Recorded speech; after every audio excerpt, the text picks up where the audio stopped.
बहुत समय पहले की बात है। गौतम बुद्ध अपने शिष्यों के साथ एक गांव में प्रवास कर रहे थे। गांव में उनका आगमन हुआ तो लोग उन्हें सुनने और उनसे सीखने के लिए उत्सुक थे। बुद्ध के विचारों ने कई लोगों के जीवन में परिवर्तन लाया था। उनके पास अनेक लोग अपनी समस्याओं का समाधान ढूंढने आते थे। एक दिन एक गांव का व्यक्ति बुद्ध के पास आया। वह व्यक्ति गुस्से से भरा हुआ था और उसने बुद्ध के सामने आकर अपमानजनक शब्द कहे। वह उनसे नाराज था और गुस्से में बोला, तुम एक ढोंगी हो, लोगों को भ्रम में डालते हो। तुम्हारे विचारों का कोई मतलब नहीं है।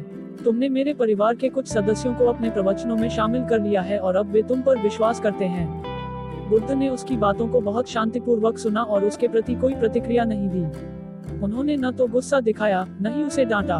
उनके चेहरे पर हल्की मुस्कान थी और वे पूरी तरह से शांत और संतुलित थे। उन्होंने केवल इतना कहा, भाई, अगर तुमने मुझे कुछ दिया और मैं उसे नहीं लेता तो वह किसके पास रहेगा। उस व्यक्ति ने क्रोधित होकर कहा, अगर कोई किसी को कुछ देता है और वह उसे नहीं लेता तो वह उसी के पास रहेगा जिसने दिया है। बुद्ध ने मुस्कुराते हुए उत्तर दिया, बिल्कुल सही। तुमने मुझे गुस्सा और अपमान दिया, लेकिन मैंने इसे स्वीकार नहीं किया। इसलिए यह गुस्सा और अपमान तुम्हारे पास ही रहेगा। यह सुनकर वह व्यक्ति चौंक गया और सोच में पड़ गया।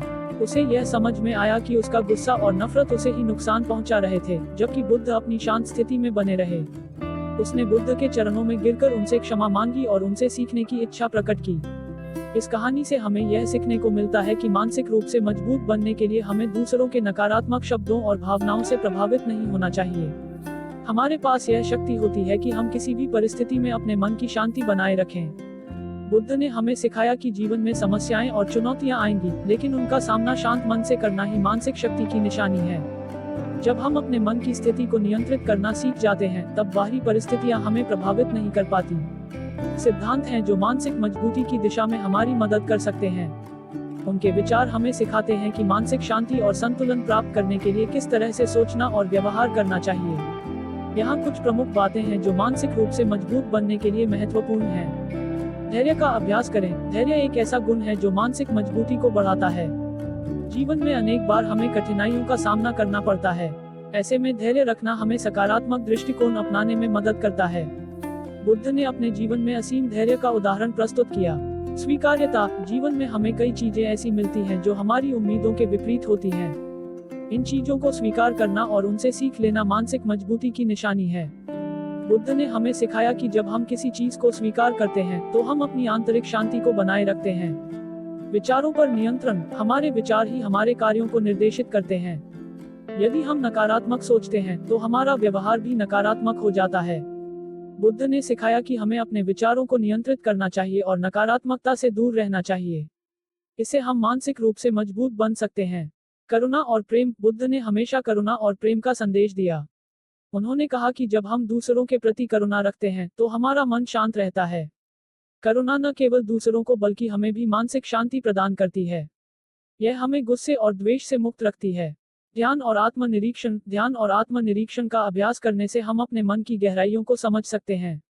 बुद्ध ने ध्यान को मानसिक शांति और मजबूती प्राप्त करने का सबसे बड़ा साधन बताया। ध्यान के माध्यम से हम अपने मन के विचारों को शांत कर सकते हैं और मानसिक संतुलन पा सकते हैं। स्थिरता के बारे में है। एक बार बुद्ध किसी नगर में प्रवचन कर रहे थे।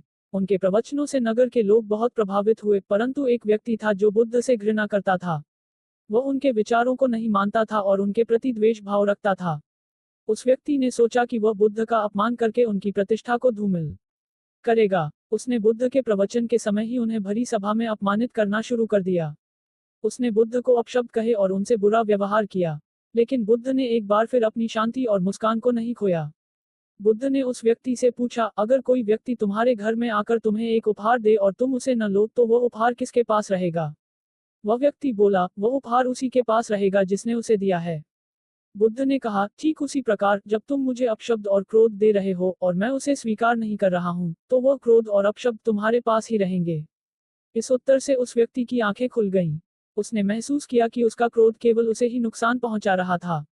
उसने बुद्ध से माफी मांगी और उनसे सीखा कि जीवन में क्रोध का कोई स्थान नहीं होना चाहिए। इस कहानी का मुख्य संदेश यह है कि मानसिक रूप से मजबूत व्यक्ति कभी क्रोध और नफरत को अपने मन पर हावी नहीं होने देता। वह जानता है कि क्रोध से उसकी शांति भंग हो सकती है। जब हम क्रोध से मुक्त होते हैं, तब हम अपने विचारों और भावनाओं को नियंत्रित कर सकते हैं। यह मानसिक शक्ति की निशानी है।